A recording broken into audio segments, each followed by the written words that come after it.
Hi, everybody. Welcome to today's webinar. I am Mark Jaben, Senior Advisor with KaiNexus, and today's webinar is titled, A Great Idea Isn't Enough for Successful Change. And I'm really excited that we have Dr. Mark Jaben as our presenter today. I think we have a lot to learn from Mark. It's going to be really thought-provoking, and I know he's looking forward to your questions and opportunities to interact here and after the webinar. So let me introduce our presenter, Dr. Mark Jaben. Mark is a residency-trained, board-certified emergency physician with over 35 years of clinical experience. After 20 years in a single hospital group, he spent the next 13 years as an independent emergency physician practicing in a wide range of settings, including hospitals, Indian health service facilities, office practices, and EMS services. His initial immersion into lean came in 2008 while he was living and working in New Zealand, where Mark had the opportunity to test lean methodologies while leading implementation efforts at a hospital there. After returning to the US, he continued to apply these concepts in emergency departments, hospitals, clinics, and regional collaborations. So when observing the successes as well as the trials and tribulations, this led Mark to delve further into why the stuff does or does not work. So that led to his newly released book titled Free the Brain, Overcoming the Struggle People and Organizations Face with Change, which takes a look at what neuroscience research says about how the brain operates, and it provides some real insight into what prevents an organization from getting results thereafter from whatever methodology they're using, and what it takes to garner engagement and tap into creativity. So Mark is going to share thoughts around that with us today.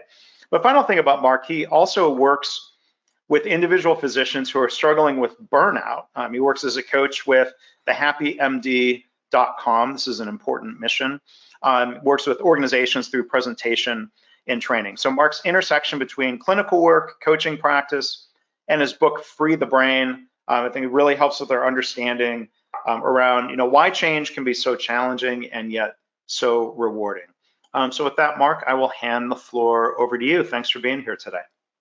Well, thanks, Mark. I appreciate that, and I appreciate all of you who are out there listening today and listening in the future. So much appreciated that you're here. So here are our objectives today. We're going to talk a bit about how change actually takes place and understand a little bit more about how the intersection between the brain and the person affects that, and then hopefully come away with refining your strategy for addressing change in your organization. So when it comes to change, certainly in an organization, everyone seems to fall into one of three groups. Either you're asking others to change, you're being asked to change, or you're somewhere in the middle, usually tasked with taking someone else's request and asking others to adapt to that. And so usually if you follow the organizational chart, it'll follow that in terms of senior leaders, frontline staff, and middle managers, but not always. So the fundamental unit of change is the interaction between two people. That interaction revolves around the story each person holds about what's going on and what each person believes about the issue at hand. So I want to take an example here, and it's a political example, but I'm not here to push a political agenda. It's just that political examples are very highly charged and help us sort of demonstrate the points really well. So here you go. And before we get to that, let me just pose a question to you, which is, have you found yourself in this situation where a change is brought up and you're getting pushback? And despite additional data and metrics that support that change being a good idea, there's still pushback. Or maybe you hear about a change, but you're feeling it's not such a great idea. And despite all the data and metrics, you still don't buy it. So if you will, think about that experience that you've had and hold that in your mind as we work through all this. So let me demonstrate. The question is, do you think the economy is better now than it was at President Trump's inauguration? So on the one hand, you can see the stock market's way up, unemployment's way down, wage growth is finally coming up, and GDP growth has been really good. But maybe not. Did President Trump really inherit an economy that was in shambles? Prior to that, the market was up 68%. And you can see these other metrics that look the same or a little bit better. So, but let me ask you this as well. Whether you like President Trump or not, how do you think that belief has influenced your opinion that you hold about the state of the economy. So whatever you believe, here's my question to you. Do you believe you studied the issue and then formed your opinion? Or did you form your opinion and then examine the data to find support for that opinion or belief that you held? Which is true for you? Which comes first, opinion or analysis? So here's how it works from the brain standpoint. Your brain looks at everything as a problem, and a problem is something that has a solution. So for instance, think about a flat tire. You're driving down the road, you have a flat tire, you have a one-step action that will fix that. Change the tire and you're off and running. And that's how your brain prefers to see everything. So it sees an issue, it wants a solution. Let me show you a little bit how this works in the brain. So here's an example. You have a flat screen TV that you want to buy, and you've researched it carefully, and you found just the model with just the features that you want. And you can buy it at store A for $229, or you can buy it at store B for $259. So tell me, which one do you choose? And what if there's some additional features to be had? Excellent warranty service and 90-day return. Now which do you choose? Fact of the matter is that the one that you choose in the first instance is a very different question than what you choose in the second instance, and they each use different areas of the brain. So think of it this way. In the first example, wasn't it easy to make a decision? Didn't take much energy, did it? That's where your brain likes to solve problems in its analytical space. But in the second, it took more attention and focus. And if you depend upon your analytical decisions for your functions to answer which TV to buy in this example, then you're likely going to experience paralysis by analysis as you go over and over the pros and cons hoping for an answer. Those functions are not capable of judging the trade-offs and determining what matters to you, and that is a value judgment. So why does this matter? Because your great idea is a solution to a problem, and whether or not the other person believes this is a viable solution to their problem is an opinion. It is based on a value judgment. It's not a determination made with analytical functions. That judgment uses a different brain function. And so if you're justifying your idea with data and facts and metrics and still feeling resistance and pushback, you may well be aiming at the wrong point of cause. And your great idea may not be so great. And for all your efforts, what you get is what I call dueling solutions. So an opinion is a story that encapsulates this value judgment. What matters to you? What matters not so much? What to include? What to dismiss? And what's critical for success? This takes place in what Shankar Vedantam has termed the hidden brain, functions that take place well before awareness. And it is in the hidden brain that a person weighs those options and possibilities and makes a judgment. And only then is that choice sent into your awareness. The message is communicated using emotions, which is a much faster way to transmit how you feel about something. So it's the analytical functions that attach words and labels so it becomes a story you can share and relate to, something you can control and manipulate. So let's think about politics again for a moment. You can discuss policy all day, but when you ask a person who they will likely vote for, how do they phrase it? They don't go into detail about the policy, do they? They say something like, I like so-and-so. Very telling, isn't it? It's a much faster way to transmit the message about your choice. So the preferred pathway for the brain is to act like a press secretary. Take its choice, take its story, send it into awareness, and expect that these analytical functions use their vast power of analysis and deliberation to gather just the facts, memories, and experiences to rationalize, justify, and defend that story. And your brain knows that for you to truly act on the story, you need certainty that is the truth, something you wholeheartedly endorse. But the truth is that your truth is really an opinion. This is a study that I found very helpful by Gregory Burns and colleagues. And what they did was they took people who had very strongly held view, and they put them in a functional MRI as they described that view. And what they saw light up was the person's amygdala. Now, your amygdala is the sort of the flight or fight stress response area of the brain. And the representative chemical that it secretes is adrenaline. So if you stop and think about the effects of adrenaline, it shunts blood to your muscles so that you're ready to act. It cones down your vision so that you focus just on the threat exactly in front of you, not exactly an environment for considering other options and views. So they took those people out of the functional MRI and they asked them, we pay you $100, would you vote differently on a survey we're about to give you? Some people would, and some people would not. They took the people who were willing to change their view and they put them back in the functional MRI. And what they found out was that now, rather than functioning in the amygdala, what was lighting up were other areas of the prefrontal cortex, which means that if you have somebody who has a very fixed, very staunch view of something, forget having a conversation with them. They're not in a frame of mind to consider other versions of the story, even if it's a better one. So it turns out that your great idea is really just an opinion, a hypothesis, a theory, one that attempts to give you the best opportunity it can muster to be successful. And don't underestimate the ability of the analytical functions to defend one's story. That's why we should all beware of certainty. So before we unpack this a little bit further, Mark, let's take a pause and see if there are any questions out there. There are not any questions that have come in so far, but one, I'll just add a comment.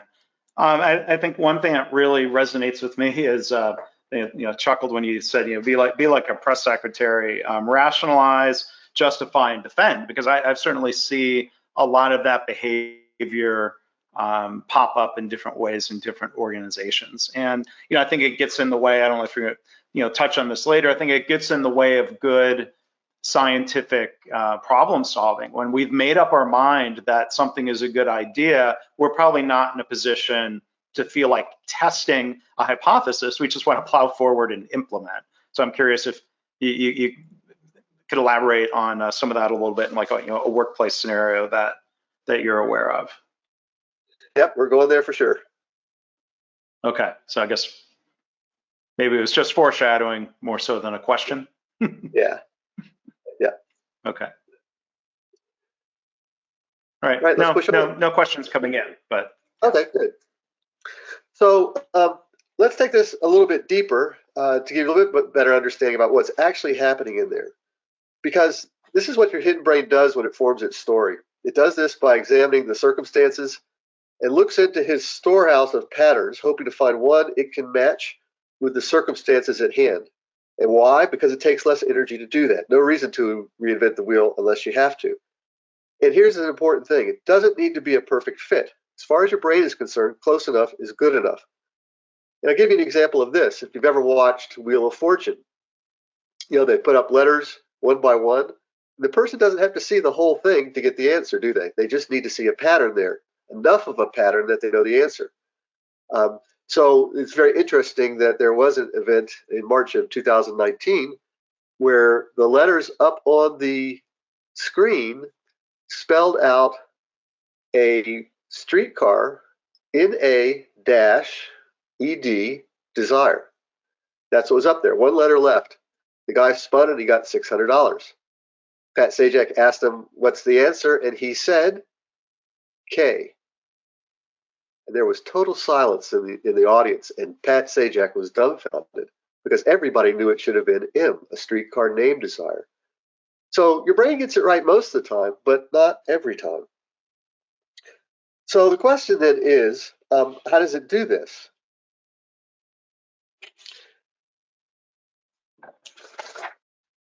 Excuse me a second. So there's another important point to this as well, which is that when it's looking around amongst these storehouse of voices and possible stories, it's not a mediated settlement. And you can imagine that there might be several stories that might actually apply to a given situation. They just have to be close enough.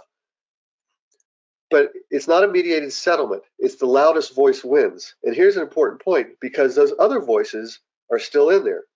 They're just drowned out for now. But if you change the circumstances or change what matters, perhaps another story is a better fit. I mean, after all, people do change their mind. And most often, it's something that was already in there.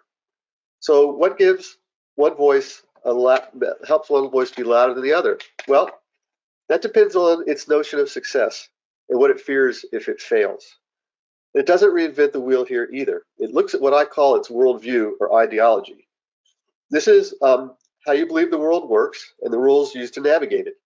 It is something that comes from our genetics, from our upbringing, and our experience. So, for instance, if your ideology tells you that you are at the mercy of a dangerous world, and you live in a dangerous neighborhood, do you think this might affect whether you think in terms of gun safety or gun rights? So these are deep-seated and in most cases sacred values. And when you challenge a person's story, in essence, you're challenging those sacred values. That's how it feels at a hidden brain level. This is perceived as challenging someone's self-worth and self-esteem because these are very closely held views for most people.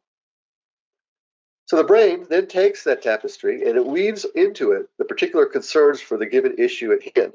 It's what I call the sorting criteria. These are the potential benefits if successful and the possible risks if failure for that given issue.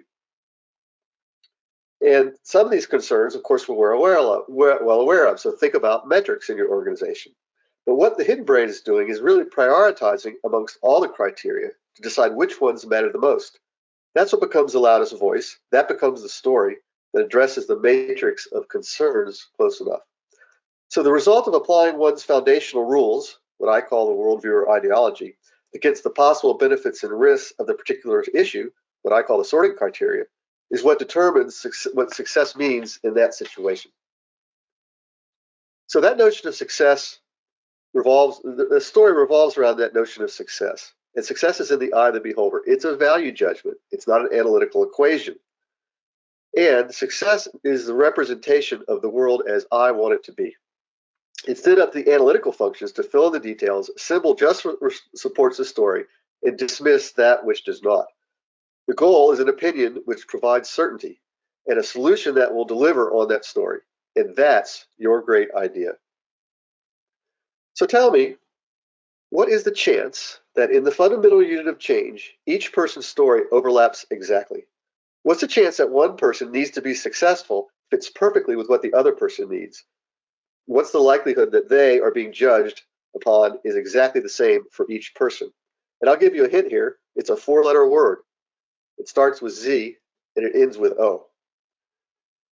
And what it means in the fundamental unit of change when there's not enough overlap, when the stories differ too much, what you end up with is what I call dueling solutions. And that's a dead end to nowhere as each person just rationalizes, justifies, and defends their own story and their own solution. So inside the fundamental unit of change, an ideal change must work, and it must be workable. It must address the issue at hand, and each person must feel is something with enough possibility to be successful in their responsibilities, with enough possibility that makes it worthwhile to pursue. So what works can be determined using an analytical process. But what's felt to be workable is an opinion, a value judgment, and a decision made in the hidden brain. So inside the fundamental unit of change, there must be enough overlap between the stories and between the notions of success for a person to feel it is worthwhile to invest themselves to work out the details.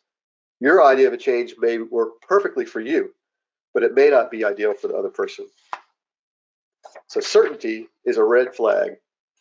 And whenever you feel certain about your great idea, it's likely time to pause. It's an opportunity for you to rethink whether your opinion is an ideal change at all. So dueling solutions, or pushback, or resistance, is an indicator that your proposal does not match up enough with their notion of success. Fact is, we're not wired to resist. We're wired to succeed. A person resists something they believe does not help them be successful, or even worse, appears to make it harder for them to succeed. So what can you do? Before we go there, let's pause again, Mark, and see if anything else has come up. Yeah, we do have two questions that came in, and you may be getting to this later in the presentation, but how do you help people get ready to be more open to assessing other stories or data? Yep, we're going to come to that next as we start talking about what you can do with all this information. So we'll get to that in just a minute. And the second question was, how do you get yourself to give up your sense of certainty to enable a change process to go forward? Well, that's a choice that we each have to make. And despite the fact that our brain wants everything to have a nice, neat solution that we can feel certain about so that we will act, the awareness that certainty ought to cause you to pause, the intention of that is what matters. And so for you as an individual, can you come to grips with that? Can you embrace that concept? And can you practice it? Practice what it feels like to feel certain, and then to take that pause. It's like any other skill in life. You got it takes some work and some practice to get better at it. But it really is you setting an intention and then supporting those around you to set that intention for themselves. And we're going to talk in just a minute. Those two questions really dovetail together in terms of how you might do that in an organization. Okay. Now, we have one other question that came in. What's the best way to approach people who have what appears to be passionate, strong beliefs, strong enough to actually consider? How do you approach people to help them genuinely consider another approach or viewpoint when they already have strong beliefs? Yep, really difficult, and sometimes you can't, but we're going to talk about that in just a minute, about what you might do to see if there is a possibility of that even. Okay. There's one other question. One other question here. So in order to navigate the uncertainty, we just have to be aware that it's there and choose to navigate purposefully? To be aware of the uncertainty.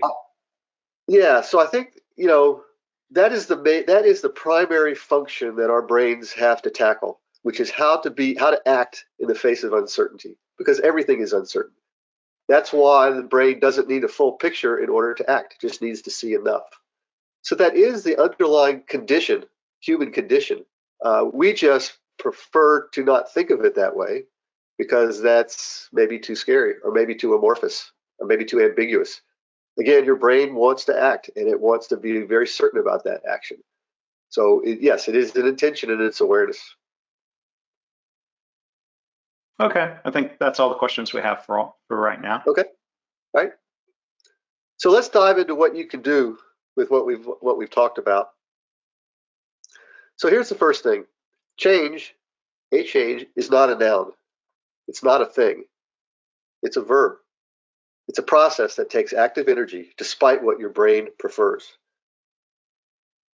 Change is not a problem that just needs a great idea. It's really a dilemma. A dilemma is a balancing act of multiple valuable yet competing factors. And inside that unit of change, there are differing stories, differing notions of what success means, differing great ideas, different ways to slice the pie. A dilemma has no solution, but that doesn't mean you can't successfully navigate through with a strategy. Second thing, ask yourself this question. Have you used your analysis to craft your story or defend it? Understand where the story comes from. If you're asking others to embrace your great idea, is it really that great an idea given their story? And if you find yourself being asked to change and that great idea doesn't sound so great, how might you share where it falls short? And thirdly, tap into a different brain pathway and realize that there is another possible pathway in the brain besides the press secretary pathway.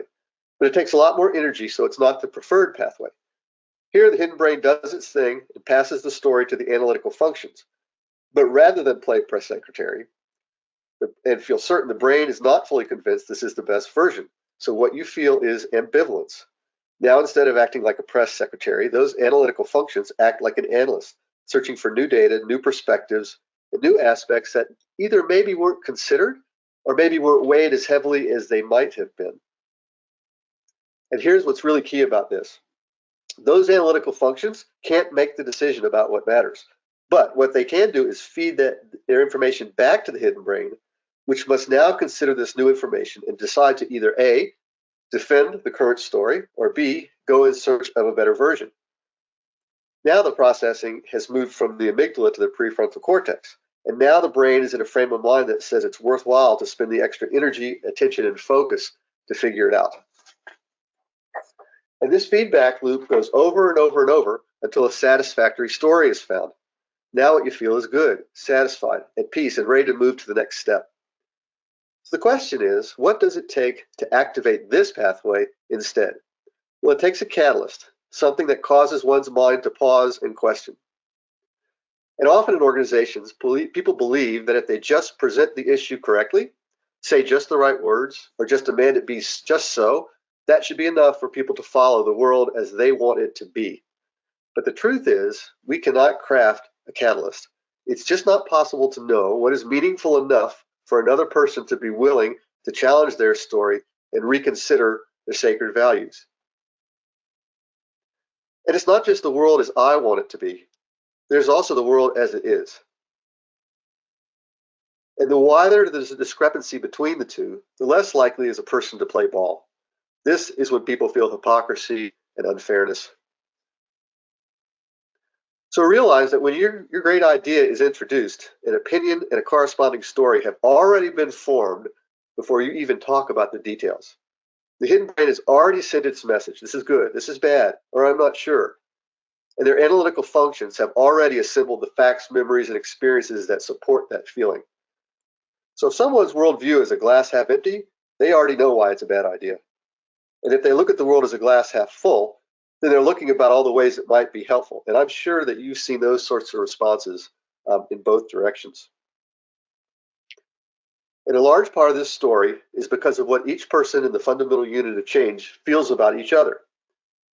Has each been trustworthy? This is defined quite well by the British ethicist and philosopher Honora O'Neill. And I would direct you to both of these talks to give you a very practical concept of what it means to be trustworthy, and also what it means to be credible, acting without deception or coercion. And I want to highlight this just a second because credibility very much depends on the data we use, the metrics we use, how they're gathered, how they're reported. And if you're inadvertently being deceptive or coercive, unintentionally, but inadvertently, the effect will be the same.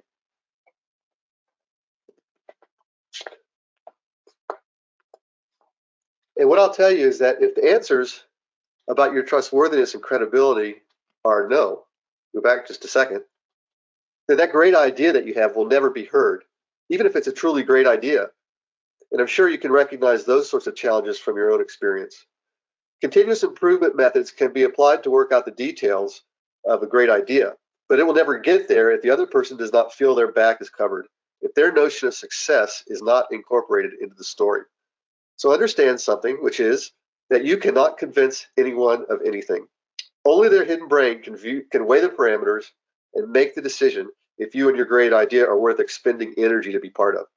And the analyst in their brain will only consider what you have to say, and their hidden brain will only be open to other possibilities if you're seen as trustworthy and credible. So if this is not the case, then the great idea doesn't matter, because no matter how perfect it may be, unless trust has been demonstrated and each person sees the other as credible, it will go nowhere. Which is why respect for people is so essential, and why it's an equal pillar alongside continuous improvement. So continuous improvement gets our attention because the brain wants to look at everything as a problem with a solution, and this process is defined and easily grasped. It's attractive to the analytical functions who want to craft the world as I want it to be. Respect, on the other hand, is not so clearly articulated. It gets less of our brain's attention, and it forces us to acknowledge the world as it is. In many ways, respect ought to be the foundation. So when you recognize dueling solutions, when there's not enough overlap in the stories, when the notions of success differ too much, what we observe is resistance in its many faces. And actually, this resistance is actually your clue and what you should really be looking for. This is how you know where to aim your efforts. When you have somebody that doesn't seem to be interested in challenging their own closely held beliefs, they will indicate some resistance. There's your place to start, and there's your place to explore. And I'd like to sort of point out that resistance does have many faces. And a couple that are interesting to me are, what about silence? What does silence represent in a conversation? I'm sure no or not following through or pushback or conflict are pretty clear representatives of that. But what about variation or suggestion? Would somebody be making a suggestion about something if they were pleased with what was going on? So what I want to do is refine and expand our notion of respect. And I want to share, for me, what is a practical application. Respect is how each person in the fundamental unit of change responds to the resistance that surfaces. This is why certainty is a red flag, because respect requires curiosity, ambivalence, and openness. Asking yourself the question, what am I missing? What am I dismissing here? That's how we move to the prefrontal cortex. That's why certainty is a red flag and why ambivalence is actually the place you want to be.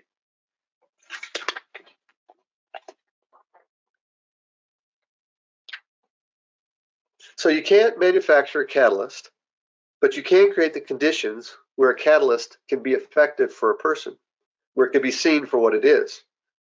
And inside the fundamental unit of change, the process goal is openness to the possibilities. You don't have to convince somebody, and you can't convince somebody to adopt what you think. But if you can create some openness to an expanded notion of success, then there's your opportunity. To take advantage of the analytical functions and their vast ability to analyze and deliberate in order to feed back to the hidden brain what it learns. To use that analysis to craft one's opinion rather than to defend one's opinion. And to support the hidden brain to reshuffle its priority of concerns, broaden its view of the sorting criteria to include things that were either missed or dismissed or not given as much weight as might have been relevant. And to assist it then in finding a better version of the story, usually one that was drowned out before.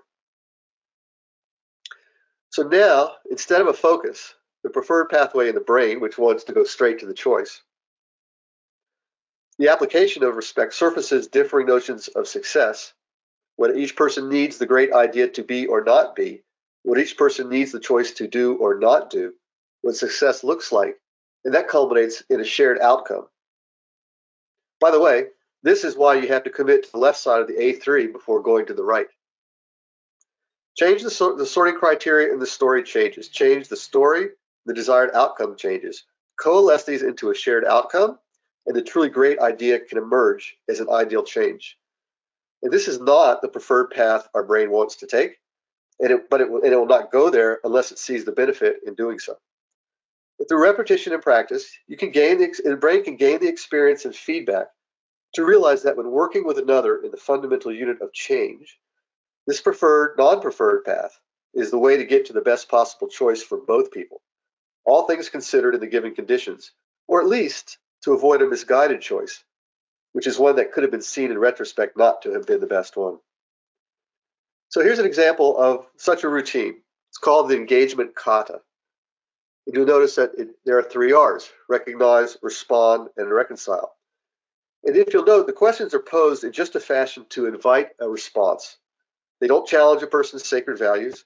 They invite processing in the prefrontal cortex. So, first R, recognize, is to identify whether one of the many faces of resistance is at play. And because people are not necessarily forthcoming with their views, you got to seek that out. Then, the second step is to delve further into what that resistance means, what it represents to them and for them.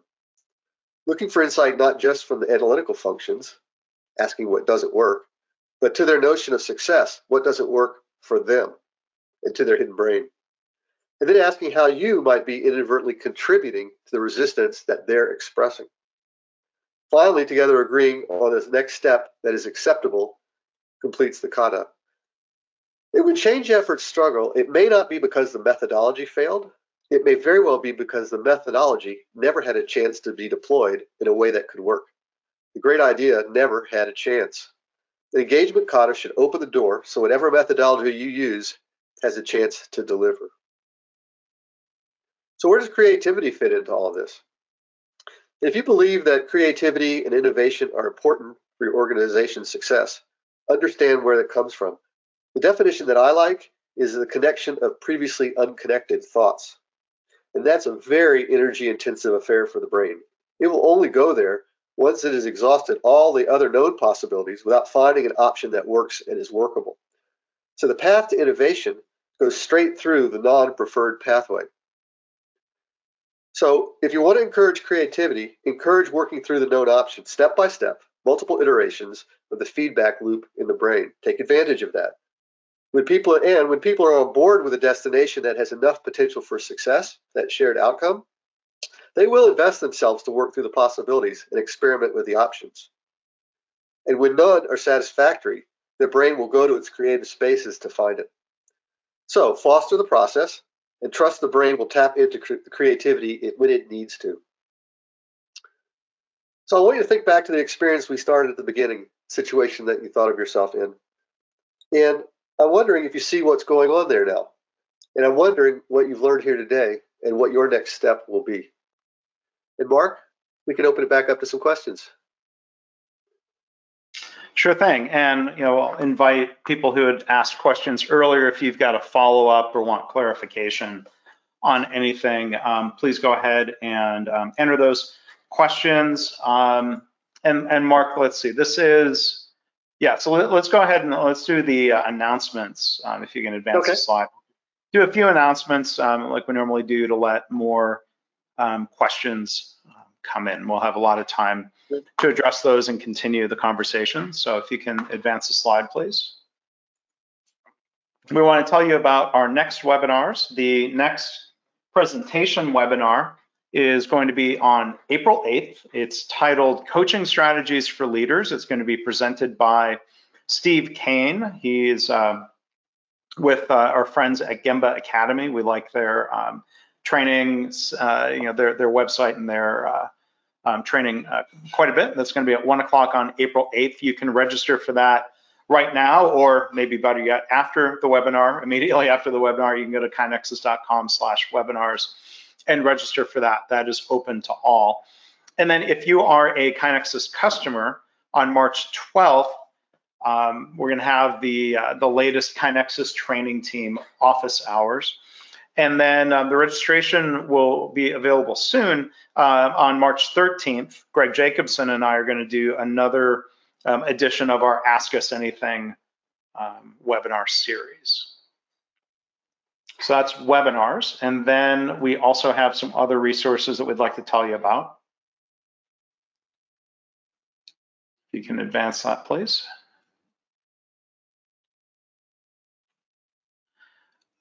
So if you want to check out all of the past webinars, you can find the Continuous Improvement Webinars on Demand library. You can go to kinexus.com/webinars and look for a link in the right-hand side of the page that will give you free access to all of the great content from the last 5 years or so.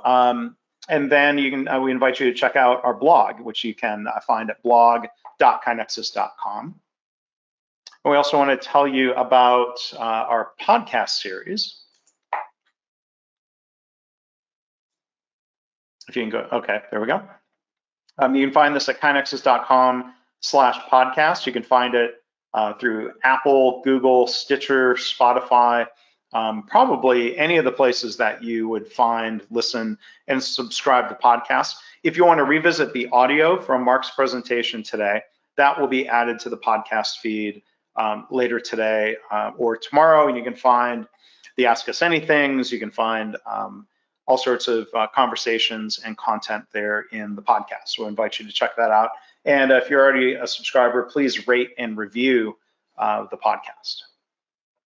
And then with that, we will turn things back over to Q&A, and we'll share Mark's contact info here on the final slide. Invite you to check out his book's website, which is www.freethebrain.com. So Mark, first question here is asking if you can expand upon the comment you made about the left-hand side and the right-hand side of an A3. Yeah, so the left-hand side of the A3 is all about gathering and understanding of what the current situation is, and reaching a root cause that everybody sort of agrees to. The right side of the A3 is, of course, about putting countermeasures into place and seeing what happens. And so if we think about the right side, that countermeasure development side as being the analytical side, and we think about the left-hand side reaching that shared outcome of what is the root cause we want to look for, that's more consistent with the hidden brain side. And so, again, countermeasures and great ideas might be great, but not if everybody agrees that that answers the problem that they're having, or the challenge, the challenge that they're having. That's not what leads them to be successful. So the wisdom of those who developed the A3 was, without understanding it in these terms, understanding that they had to coalesce behind a shared direction before it was even worthwhile to start thinking about ways to deal with that direction. And so in many ways, that A3 structure really mirrors the process going on in a person's brain to be successful tackling any issue. And I'm wondering, does that make sense to folks? Does that answer the elaboration? Well, I think it makes sense to me, and we'll see if there's a follow-up. But I think one other way, I'm curious your thoughts. You're making me think of, the left-hand side of the A3 is fact. It's observable, it's measurable, it's known. The right-hand side is all about the uncertainty of potential countermeasures and things that we think are workable, and that's the opinion that we then have to try to test out and see if it becomes more certain fact. Is that one way of looking at that? The right hand side is uncertainty that we then have to resolve in our brains. Yeah, and brains are not going to go there unless they feel like there's enough reason to go there. And if there's not a shared outcome, I continue to use that phrase, but if there's not a shared outcome of the direction that we're heading in, then what I come up with, the countermeasure, may work perfectly well from my work responsibilities, but it may not serve you at all in your work responsibilities.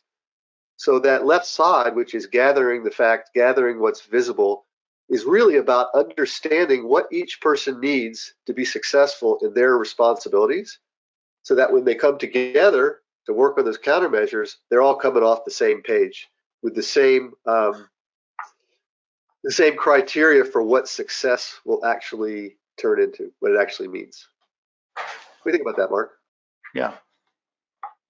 No, I think that makes sense, and it's just one question I was going to ask. When it comes to looking at countermeasures on an A3 or other choices we're making, as more of a general question, are we less rational than we'd like to think when it comes to our reality and in choosing between alternatives, whether it's TVs or potential countermeasures or a candidate on the ballot? Yes, we're way less rational than we think we are. There is a guy named Ian McGilchrist who wrote a book called Master and His Emissary. And it's a rather long book divided into two parts. The first part is an exhaustive compilation of the neuroscience research of the last 150 years. And that's a real slog to get through. But the second half, which is a bit more controversial, he takes his view, similar to what I'm talking about, and he applies that to different time periods in our history of mankind.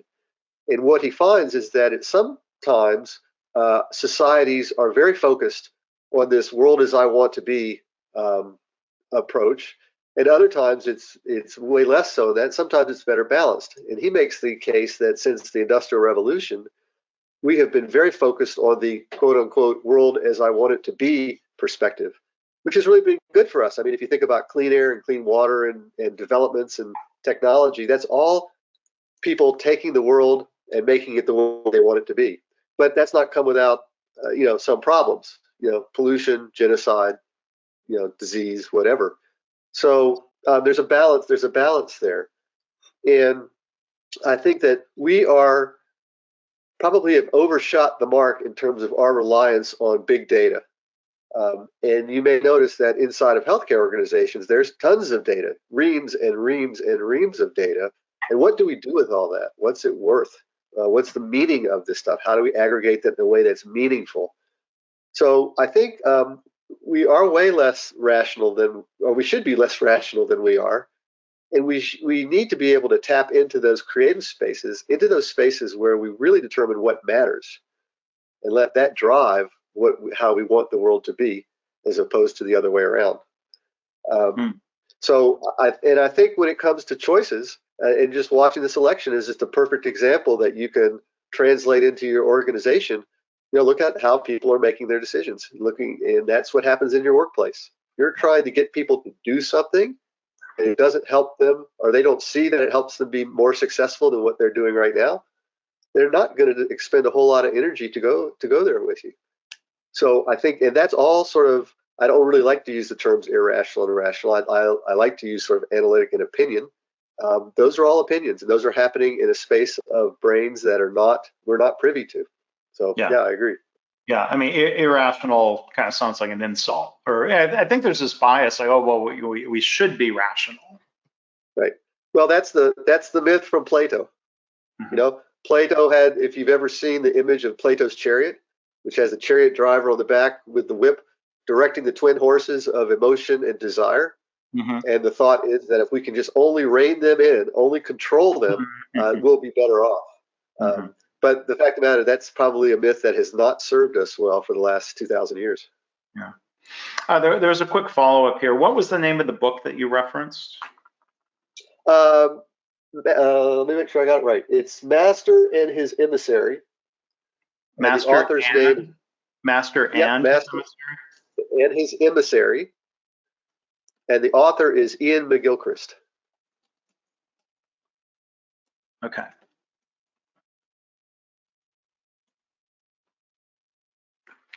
Great.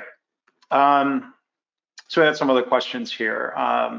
First comment, great presentation. And the question, do you feel that the use of the kata process is a good format to support effective and successful change? Well, thanks for the question.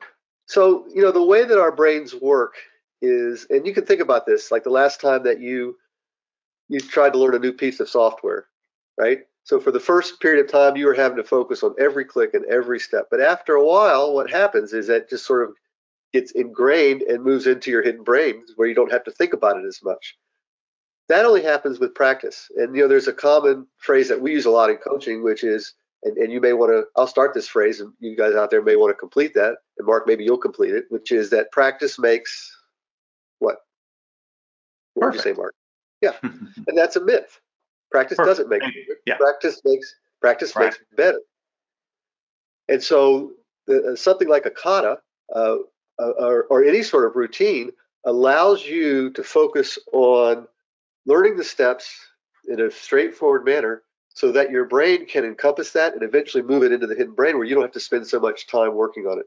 So as a guide to getting to where you want to, routines are very, very helpful. That's all about what neuroplasticity, if you've heard of that term, neuroplasticity is about, which is the ability of your neurons to rewire themselves, reconnect themselves in different ways to be able to do different things and think different ways.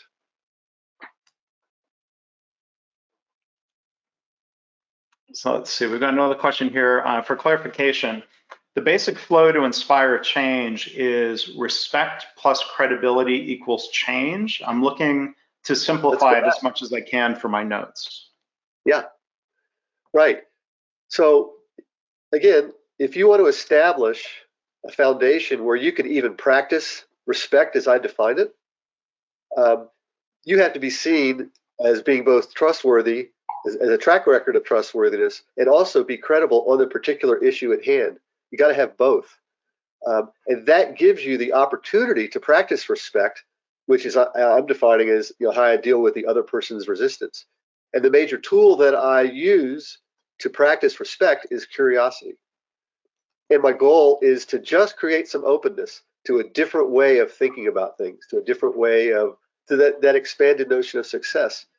And when a person feels like they can be more successful at something, they're all over it. So that's what follows that sort of a sequence on this slide. Does that answer what you're interested in? We'll have to ask. Oh, he said yes. Thanks, Justin. Great, Justin. Let's see, here's another question from Anne-Marie. When you approach a group with an idea to make a change to something that has always been done that way, we're trying to change that the way it's always been. How do you begin the presentation without alienating the group before you start? That's a great question. Mm-hmm. I think the challenge there is to invite people into the conversation so that you're not doing something to them, you're doing something with them. And so one of the ways that you might do that is if there's been acknowledgement that the issue that's being discussed is actually a really important issue to be discussed, meaning that it's something that those folks are struggling with themselves. Um, that's one thing. If you're introducing something for an issue that people just don't feel is that big a priority, it's not going to go anywhere.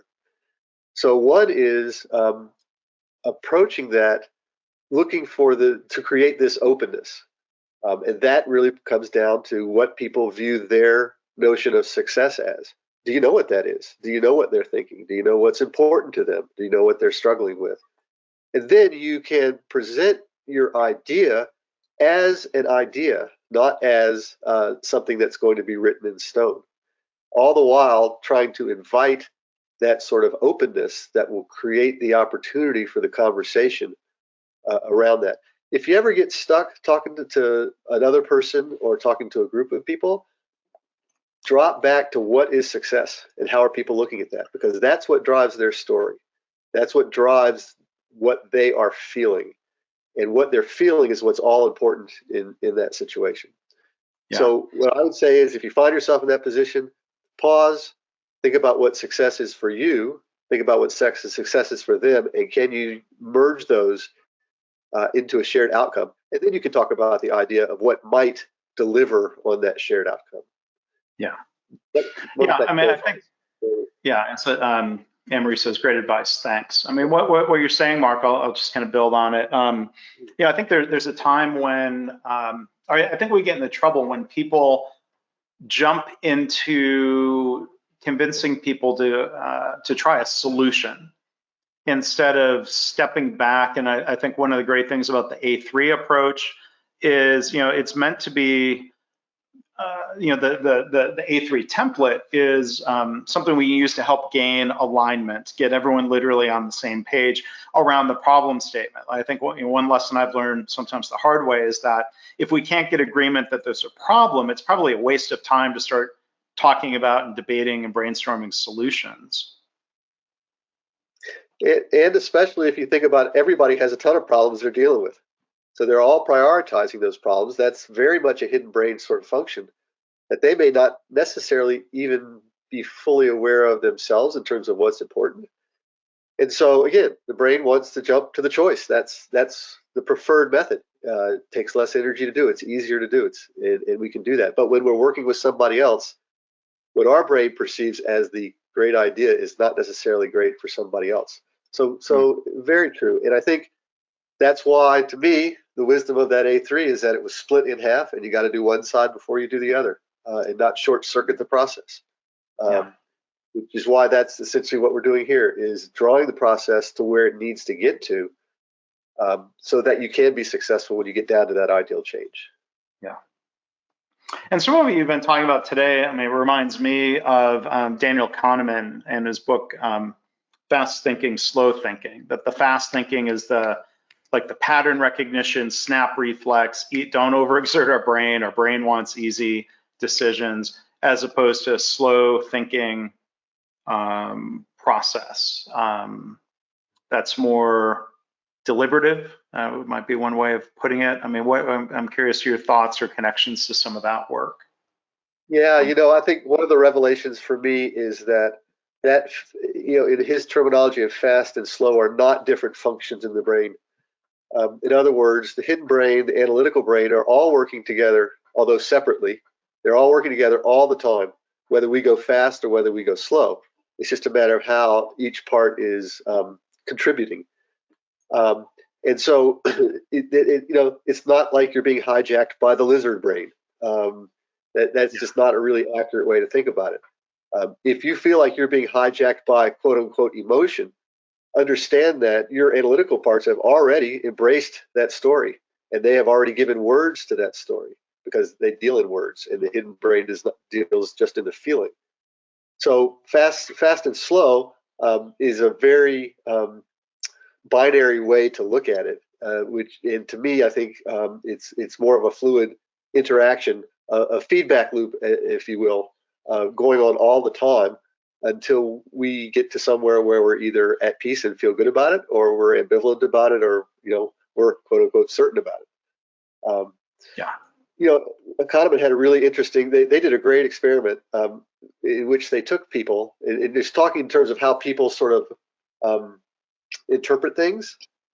They took people, they did one of two things, and I'll do this to you, Mark, so you can answer these questions.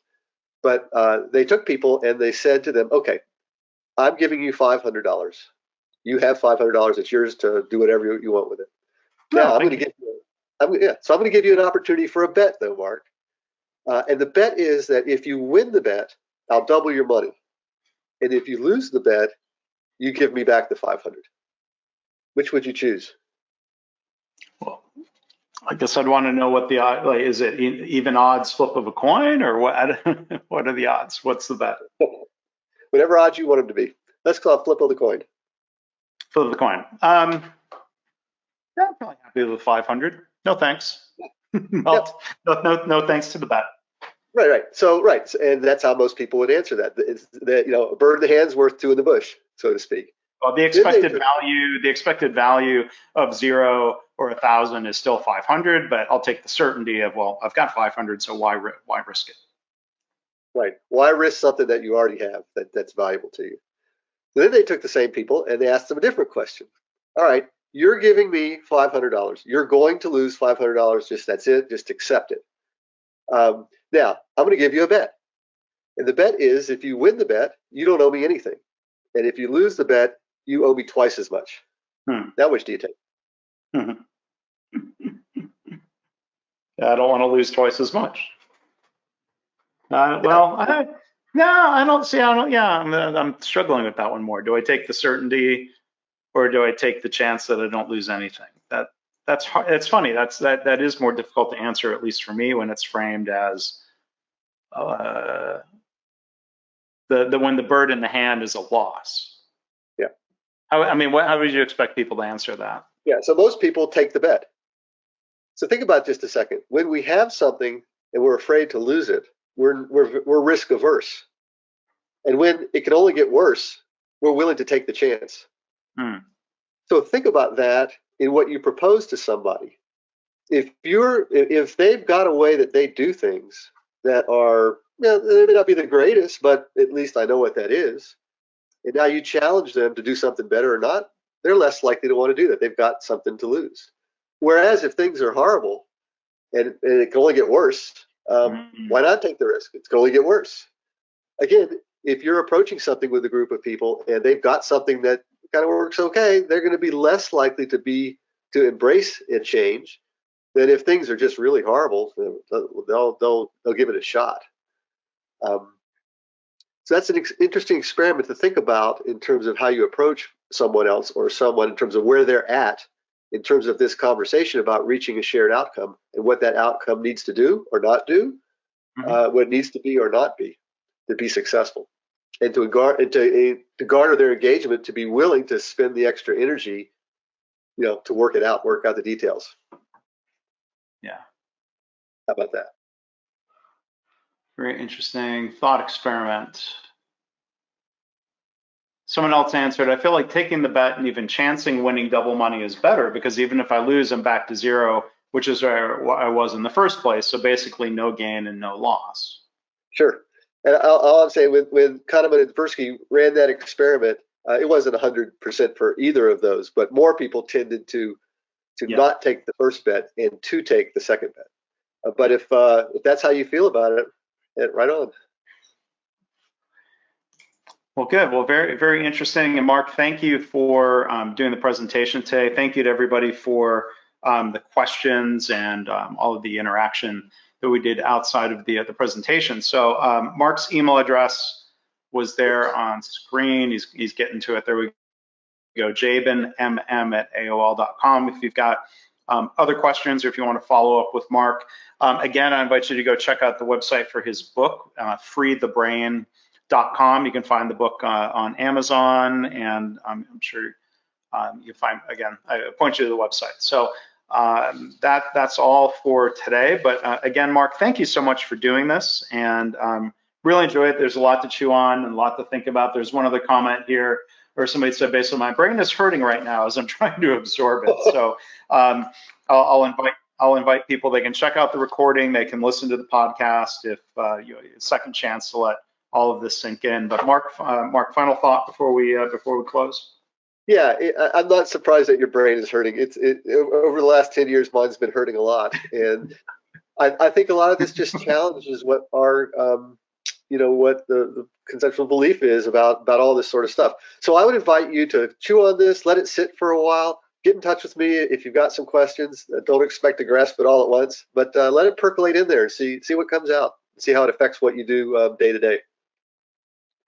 Well, great. So there are other thank yous coming in, and a suggestion. This needs to be a course. There's there's a lot to dig into. So and the book is there's a book.